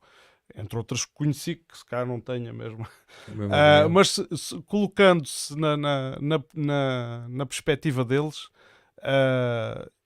e tendo noção que se teria que mexer em defesa daquilo que achava justo, neste caso na preservação dos recursos hídricos, qual era a entidade a que se dirigia para submeter as suas queixas? Qual era a entidade que via como aquela que poderia... Que tem mais capacidade de intervenção notoriamente a Agência Portuguesa do do Ambiente. ambiente? Segundo a lei, de acordo com a lei, não é? De acordo com a lei. Mas Mas na prática. mesmo sob um ponto de vista prático, eu acho que eles é a entidade que tem maior know-how, que tem maior capacidade para decidir estas coisas. Mas e não, agora somos nós assim já um pouco só mais à conversa, mas entre a Agência Portuguesa do Ambiente e o Ministério da Agricultura, quem é que ganha, no fundo, num braço de ferro? Se chegarem a esse ponto, tem que ganhar a APA, repara, a APA é a Autoridade Nacional da Água. Claro, claro. Está escrito. Está escrito. A DGADRA é a Autoridade Nacional do Regadio. E, portanto, penso que quer dizer, a DGADRA tem competência para decidir como é que se utiliza a água para rega, mas a APA tem capacidade para decidir se há água ou não. Claro, claro. Sim, é uma pergunta que eu coloquei ao engenheiro André Matoso, que por altura do espelho d'água e da história e do abastecimento aos precários, ele também esteve aqui e eu coloquei-lhe nessa altura e a resposta também foi semelhante. Eu espero que assim seja, não é? Que a lei seja cumprida. Eu não tenho mais perguntas. Aqui no auditório também não há mais perguntas para além daquelas que coloquei. Não sei se o engenheiro Amaro quer fazer alguma declaração, alguma reflexão final antes de terminarmos? Não, só olha, quero. Acho que, de facto, todo este processo tem sido um processo lamentável. Nós temos a noção clara de que temos cumprido a lei e que temos feito os impossíveis para conseguir articular da melhor maneira possível com a tutela. E por razões que eles conseguirão explicar se entenderem, dirão o que é que os move e quais são de facto as motivações que têm para terem estabelecido um comportamento e um relacionamento que nunca aconteceu. Como disse, trabalhei 30 anos com a Direção-Geral e sempre entendi a Direção-Geral como parceiros com quem sempre tentámos fazer o melhor e portanto, sempre nos considerámos como parceiros, tendo em conta os objetivos que não podem ser diferentes. Os objetivos relativamente à gestão da água não podem ser diferentes entre nós e a tutela. Estamos obrigados a compatibilizar uns com os outros. Porque, note, eu tive numa reunião em que me colocaram a seguinte questão. Quem é que nos garante? Porque eu disse, bom, vocês têm que se preocupar, nós estamos fim de ciclo e seria razoável que entrassem novos corpos sociais. Que haja umas eleições transparentes e que entrem novos corpos sociais. E vocês estão obrigados a criar uma lista e apresentarem-se a eleições. E a pergunta que me fazem: o senhor garante que não aparece uma direção-geral qualquer a demitir-nos? Não, obviamente não vos posso garantir Não isso. posso... Não posso garantir isso. Agora, eh, acho que devem ser, inclusivamente, o nível da Federação das Associações de Dragantes, devem ser, porque senão isto são direções que faz de conta. Claro. Bom, mas se calhar essa pergunta devia ser feita à Direção-Geral, não é? Né? Porque, quer dizer, é uma direção, aquilo que eu lhe disse no início, não posso responder a isto, não sei. Quer dizer, somos direção QB. QB, claro. Esqueci-me de, por acaso, foi só agora, já quase no final, esqueci-me de desligar a bomba d'água. Não vale a pena ficar sem água. Sim, por acaso ficam. Tive que reduzir um pouco a frequência das emissões, até porque isto causa alguns Ok, transtornos. portanto, da minha parte não vejo, quer dizer, acho que isto tudo é um processo lamentável e estas coisas têm-nos agradado profundamente, estas questões, destas notícias deturpadas e com segundos objetivos, inclusivamente com ataques pessoais e não sei, isto não vale a pena. Quer dizer, nós vamos ter, quer dizer, nós em situação normal vamos ter eleições em outubro. E acha que é agora, porque agora começam-se a anunciar milhões, não é? Agora que a crise, porque a crise já existe há muito tempo, mas agora parece que estamos a bater no fundo. Pelo menos é a percepção que eu tenho. E agora de repente há milhões para fazer um sistema dedicado só para o abastecimento público, para fazer aqui. Isto não devia... Não foi dito, para lá que eu estava na reunião, não foi dito que havia milhões, foi reivindicado por o Dr. Francisco Narciso e pela Câmara Municipal que relativamente ao seu Ministro do Ambiente, que tinha gastado, foi reivindicada, portanto, o interesse que havia em ter uma conduta dedicada de Santa Clara cá para baixo. E foi estimado logo, o Dr. Francisco Narciso teve a oportunidade de dizer nós não temos dinheiro para fazer estas coisas, não temos, enfim. Porque fala em projetar e concretizar no comunicado das Portanto, câmaras. eu desejo boa sorte o Sr. Presidente da Câmara, mas... Porque eu na altura, eu pareceu-me isto um bocado de fruta, e não quero ser cético demais, nem estar no bota abaixo, mas o historial que há, porque agora as coisas estão todas, ou quase todas, disponíveis na internet. Se virmos o historial que há de programas, tanto ao nível da gestão da água, de reformas, de investimentos, e que depois nunca se concretizam, ou de intenções, de planos que depois nunca se vêm a concretizar, bom, então é ver para crer, mas quem lê isto fica muito contente, portanto, fala aqui, concretizar um investimento necessário que garanta a segurança do abastecimento público com base no modelo de captação e distribuição dedicada a partir da barragem, num investimento aproximado de 36 milhões, a ser gerido e implementado pela Águeda. Pronto. Olha, o que eu lhe posso dizer foi que o senhor Ministro perguntou-me diretamente qual era a minha opinião sobre a dessalinização e o uso da água desalinizada. Eu tive a oportunidade de responder que, olha, eu pessoalmente julgo que qualquer investimento que tenha em vista aumentar a oferta de água no território só pode ser bom. E ainda bem que fala nisso, porque era uma das perguntas que me falhava aqui durante o scroll, era falar na dessalinização. Portanto, ainda havia isso, ainda bem que... Se me perguntar, por acaso, se me perguntar se... É vendido como uma receita milagrosa. E se me perguntar como é que é em termos de utilização, eu tenho algumas reservas que quero ver esclarecidas, designadamente o tarifário dessa água. O tarifário dessa.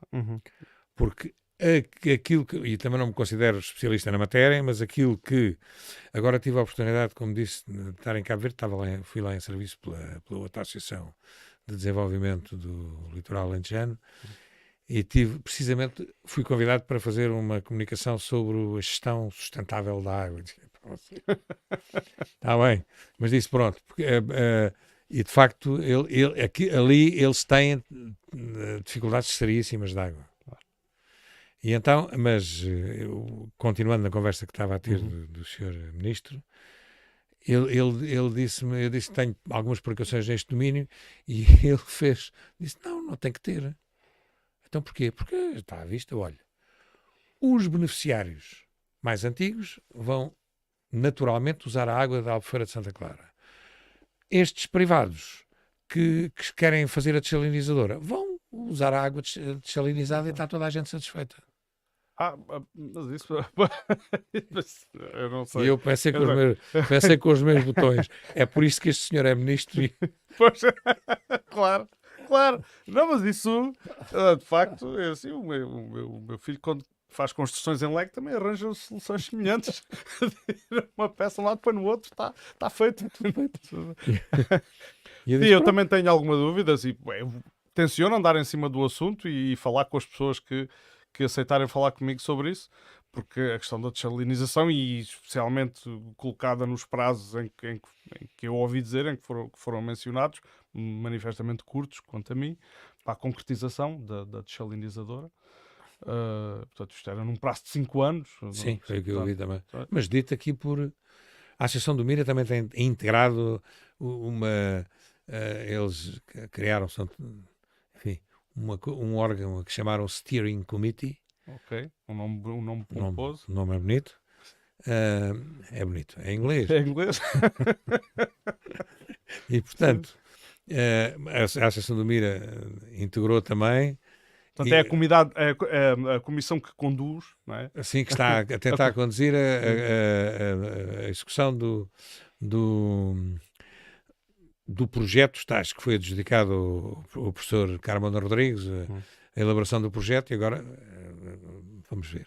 Okay. Vamos ver o que é que vai dar. Mas, enfim, eu próprio também interesso-me por o tema e agora também aproveitei, por acaso aquilo ao fim complicou-se tudo e não consegui ver, porque eles em Cabo Verde, o abastecimento urbano é todo feito a partir de dessalinização, de água dessalinizada. Mas também me disseram, isto é caro. Claro. Os custos energéticos também são elevados. As salmouras também são... Acaba por ser caro ir lançar aquilo longe. Claro. É o subproduto. Que é o subproduto, não é? Pois aquilo não são só... Aquilo não é só... Não é rosas, também tem alguns espinhos. É. De qualquer maneira, pronto, é uma alternativa. Claro, Sim. E é experimentada em algumas partes Sim, os israelitas têm muita experiência nesse domínio e ao que parece, portanto, obviamente, mas eu desde a primeira hora, quer dizer, disse sempre foi, não é o core business da Associação do Mira. Nós somos uma organização que foi criada para gerir a barragem de Santa Clara. Não é para gerir, nem temos... Uma indústria. Sim, é isso mesmo. Não temos objeto para poder trabalhar essa área. Portanto, vocês têm que arranjar outra organização para fazer isso. E, portanto, ok. Sim, uma das dúvidas que tenho, nomeadamente os custos energéticos e a proveniência da energia também. Porque depois os otimistas dizem, não, isso é parques fotovoltaicos aqui e assim, mas ok, mas e os parques vão ser instalados onde, esses parques fotovoltaicos? E quem é que vai gerir e como é que vai ser feita a gestão da rede para isso? Bom, enfim, são questões técnicas que esperamos ver respondidas. Pois, mas eu quer dizer, eu como felizmente... E em parque natural, quer dizer... Sim. Pois, não são, quer dizer... quer dizer, por um lado, felizmente tenho experiência do tempo que essas coisas demoram. Quando foi a construção da primeira estação elevatória daquela que lá está, até que foi construída nos anos 90. Pronto. Eu, na altura, recordo-me de ter conseguido resolver o problema da energia elétrica, ou seja, a cabine de transformação, o posto de transformação, o licenciamento na EDP, toda aquela parafernália de coisas que é necessário tratar. Consegui resolver aquilo em 6 meses. Agora, quando quisermos ligar, em 2019, quando quisermos ligar a estação elevatória, entretanto, para não manter, porque tínhamos que pagar obrigatoriamente já uma porcentagem, que eu não me recordo, de potência contratada, eu, a partir de certa altura, mandei desligar a energia, na expectativa que não fosse precisar daquela coisa tão prestes. Afinal de contas, foi necessário ligá-la. Bom, depois de tomarmos a decisão de religar o transformador, até ter o processo, ultrapassou o ano. Foi 1 ano e tal. Já lá estava tudo. Mas agora adequar o que lá estava a nova legislação que entretanto saiu demorou mais, mas mais do dobro do tempo. Portanto, a experiência que eu tenho diz-me que estas coisas, alguém me disse uma vez aqui numa Assembleia Geral, mas porquê é que não fazem uma conduta, porque as pessoas não têm noção, porquê é que não fazem uma conduta de Santa Clara para cá, para vir a água, em vez de se perder água com a evaporação, não sei o quê, vai tudo Por os fechado. canais, aqui, Mas que tempo é que você pensa que demora fazer uma conduta de 40 km com uma secção maluca desde a atravessar serras. a atravessar serras, e não sei o quê? Pá, as pessoas não têm a noção. E portanto isto é difícil, tudo se faz, não é? Mas Entretanto, a conversa vai se alongando e surgem aqui mais comentários. Relativamente a mais um comentário do Juntos pelo Sudoeste, o Ministro da Agricultura não vai beneficiar os grandes consumidores, em forma de pergunta perplexa. Por este caminho vai, bom, mas já falámos aqui disto. Pergunta onde anda a APA neste momento. Também já falámos aqui disto. Portanto, agora teve está cá, tudo. a APA teve cá, Teve cá. na reunião. E à partida irá autorizar a exploração até à cota. Já autorizou. Já autorizou. Já autorizou. Pronto, então, Embora, quer dizer, já autorizou, mas ainda não temos. Eu nestas coisas gosto muito das coisas ok, escritas. preto no branco. Preto no certo, branco. Certo. Ainda não temos um documento formal a dizer que podemos ir à cota 104. E depois temos o André Miranda, que faz uma afirmação, não coloca uma pergunta. Eu penso que o André Miranda é agricultor, mas se estiver enganado, perdoem-me. Pelos vistadores que dei por alguns perfis de Facebook, pareceu-me. Os agricultores estão ao meio da campanha e estão a usar a água que não sabem se têm direito ao seu uso. É verdade. Ok. Mas acho que quem publicou os despachos é que devia ter pensado nisso. Ok. Pois, claro. Agora não, quer dizer, nós cumprimos ordens da Assembleia Geral até determinado ponto, a partir do momento que saiu o despacho, pronto, é o despacho que é o despacho que prevalece. Muito bem. Mas tem razão, isso é uma questão que, porque há nós não sabemos se estamos a distribuir água que já não existe. Pronto, tinha aqui, peço desculpa a André Miranda, portanto, tinha feito de facto uma pergunta, até aqui antes dos Juntos pelo Sudoeste, mas eu como tenho que optimizar os meus recursos e, portanto, eu não disponho de recursos humanos extra, às vezes focar-me na conversa e focar-me na gestão técnica torna-se difícil, mas entretanto já vi aqui a pergunta, portanto, também eu já fiz essa pergunta. Ainda não se sabe, mas eu de qualquer maneira vou lê-la, quando vamos poder ter acesso ao novo plano de contingência. Pronto. Aquilo que está estabelecido é que o despacho da Sra. Ministra, como sabem, fixou a data de 15 de maio para a entrega do novo plano de contingência. Do plano de contingência atualizado. Digamos assim. Cumprimos o prazo, quer dizer... Já foi entregue? Sim, mas nós fixámos ao consultor o prazo de 10 de maio para fazer a entrega do trabalho. Já entregou e nós agora vai ser remetido, até o dia 15 vai ser remetido à Direção-Geral, cumprindo o prazo. Dia 15 é segunda-feira. Portanto, presumo que a Direção-Geral não demorará na sua aprovação. Desde que esteja aprovado pela Direção-Geral, podemos disponibilizá-lo. Ok.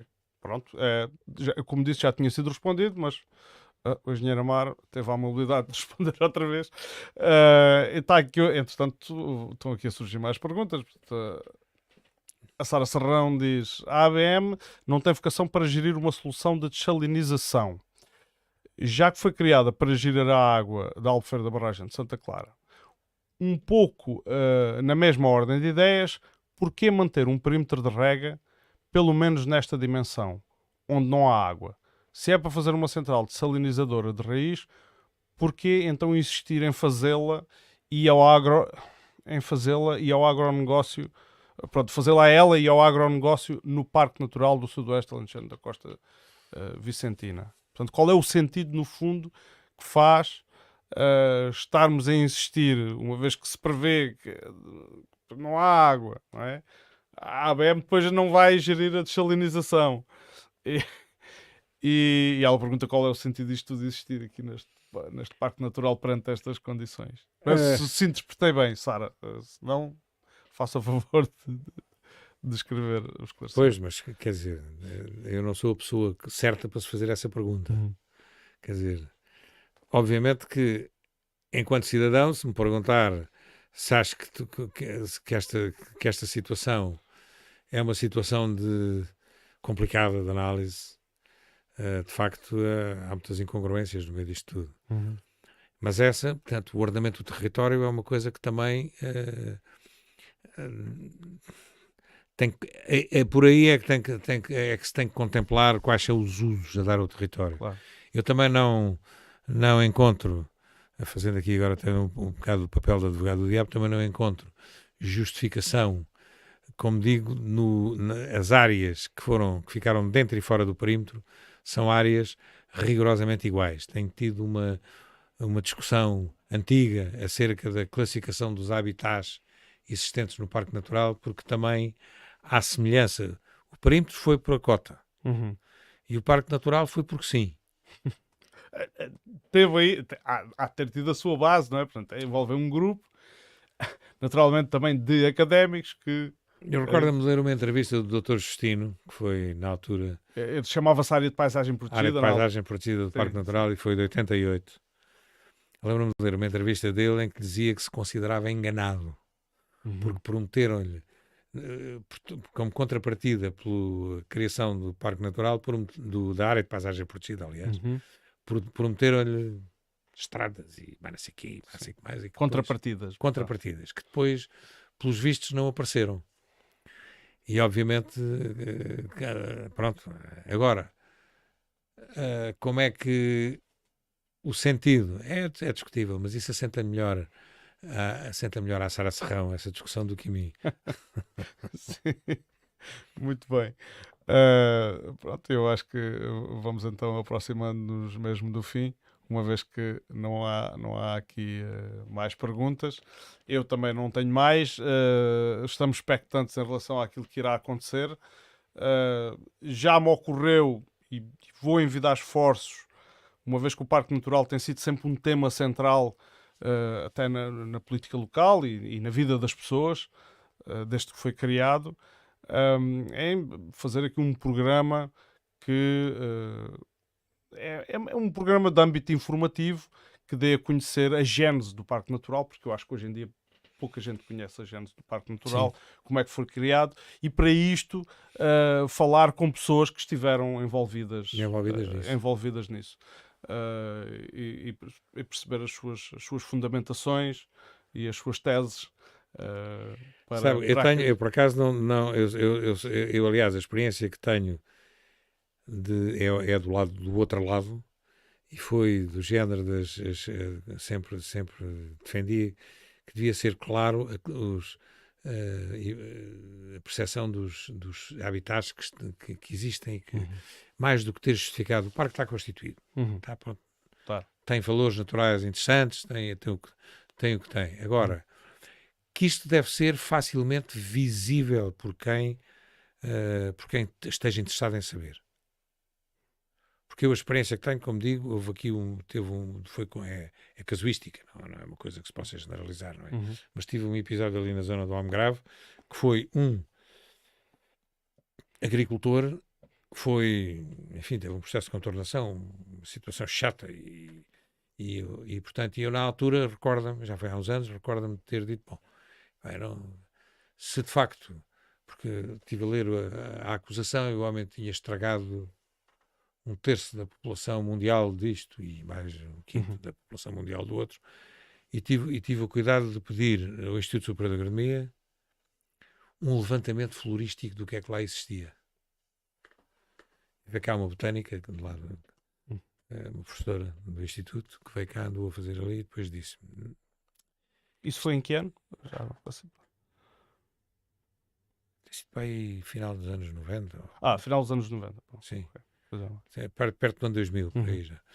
E, portanto, a questão que ela me disse foi, não é que a acusação esteja mal formulada, é imprecisa, porque evoca que entre o Cabo Sardão, portanto, invoca como argumentação para acusar o agricultor que entre o Cabo Sardão e o Cabo de São Vicente existe, não sei, a população tal, da população da espécie tal e mais não sei quantos da espécie tal, portanto, Agora, faz uma estimativa. Sim, o homem não está o homem não está entre o Cabo Sardão e o Cabo de São Vicente. O homem está no Almograve. E, portanto, Sim. e a senhora disse-me, eu falei com ela na altura, a professora disse-me que aqui não encontrou nenhum espécime. Mas pronto. Portanto, isto é uma... Eu fui assistir, porque apesar de não se... Preocupo-me também com esse tipo de coisas. E fui assistir à apresentação da Rede Natura 2000. Não sei se recorda. Eu não fui assistir à apresentação, mas sei o que é a Rede Natura 2000, naturalmente. Veio cá o presidente do ICNF da altura, que era o Dr. Rosmaninho de Menezes, que teve a fazer a apresentação daquilo. E eu, de forma, não foi provocatória nem nada disso, perguntei-lhe, bom, mas então onde é que podemos obter a cartografia do que está a ser apresentado? Na cartografia. O senhor está enganado, a gente foi cá. Agora é que nós vamos começar com isso. Pronto. Agora é que nós vamos fazer uma sessão. Agora é que vamos fazer uma sessão de intenções. Agora faz-me aqui uma sessão destas para ficar a dizer que vão começar a classificar os habitats. Enfim. Sim. Está aqui o Joaquim Lourenço, tem aqui, de repente colocou aqui uma série de perguntas. Eu não sei se algumas serão pertinentes para aquilo que nós estamos aqui a falar, porque ele fala num plano de desenvolvimento turístico de Santa Clara. Eu vou jurar, vou assim atirar para o ar e dizer que isto não é da competência da ABM. Não, de todo, não é. Pronto. Mas ele no fundo queixa-se de que benefício é que tem o interior que abdicou de milhares de hectares para a construção da barragem, e depois aqui a Charneca é que beneficia do fundo. Eu acho que ele está mais em tom de desabafo do que propriamente de pergunta que tenha a ver aqui com a... Eu gostaria de responder a todas as perguntas, mas esta de facto não consigo responder sobre o plano de desenvolvimento turístico de Santa Clara. Talvez a Câmara Municipal seja a entidade mais indicada para tal. E, portanto, sem mais nada, vou encerrar. Eu espero que tenham achado esta emissão esclarecedora, útil, de alguma forma. Se sim, não se esqueçam de colocar uma interação, de seguir o canal, a página no Facebook, a página no YouTube. Volto a repetir que isto é uma atividade completamente voluntária, não tem qualquer financiamento, é completamente suportada por mim e visa, por auto-entendimento, tentar colmatar algumas das lacunas no espaço informativo, nomeadamente no espaço local e regional que contém essas lacunas. Portanto, são reflexões minhas, independentemente, não é o objetivo da página. Eu sei que hoje no mundo da internet o objetivo é ter muitas visualizações e ser muito famoso. O universo de Odmira, tirando alguns assuntos mais polémicos, pode ter mais ou menos movimento, mas a verdade é que não é esse. O objetivo é criar aqui, preencher vazios de informação que existam, e claro, também se faz algum entretenimento, porque também tenho que me divertir um bocadinho com isto, senão também pois claro. Vai estar sério demais. E quero só desejar o resto para boa noite a quem teve, a quem fez perguntas, a quem participou. Muito obrigado por terem estado desse lado, seja qual for, em casa ou no telemóvel, seja qual for o meio que utilizaram para nos ver. Não se esqueçam, o Admira Livre Podcast é um canal de comunicação verdadeiramente livre. Eu sei que há gente que diz que isto é dos comunistas e tal, mas a verdade é que não estou mandatado e por isso aqui mando eu para todos os efeitos. Uma boa noite, muito obrigado. Vou só passar o genérico.